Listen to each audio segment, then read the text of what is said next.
कवी राहुल लाळे यांचं प्रेम या विषयावरचं मुक्त चिंतन सादर करतोय मी दीपक वेलणकर.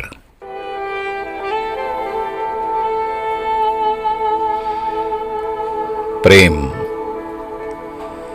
प्रेम एक भावना आहे. म्हटलं तर विश्वास आहे, घेतला तर श्वासही आहे,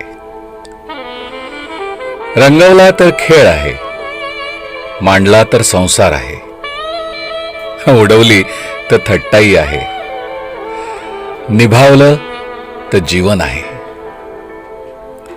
प्रेम एक मोठा प्रश्न आहे. काहींचा तो लवकर सुटतो तर काहींना आयुष्य पुरत नाही. प्रेमात पश्चाताप आहे, माफी आहे. प्रेम लोभ आहे, त्याग तर आहेच आहे. प्रेमात ओलावा आहे, दुरावाही आहे. प्रेम खास आहे, प्रेम भास आहे.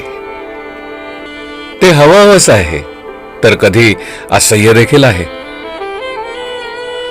प्रेमाचं घर दुराव्यात असतं आणि ओलाव्यात ते सजवायचं असतं. प्रेमात मनातलं सांगायला समोर मनासारखा माणूस लागतो. त्याचं मन आपलं मन एकमेकांशी जुळायला लागतं. कुठलीच गोष्ट आपोआप मिळत नाही.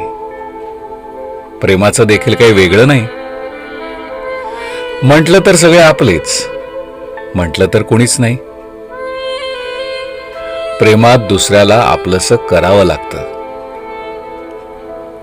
सागराच्या लाटात शिरलं तर तुफान काय ते कळतं. कधी त्यात मनसोक्त तरंगायचं तर कधी वाहून जायचं असतं. तसंच काहीसं प्रेमाचं.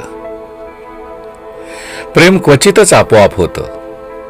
प्रेम हे करायला लागतं. आपल्यांनाही प्रेमानं आपलंसं करावं लागतं.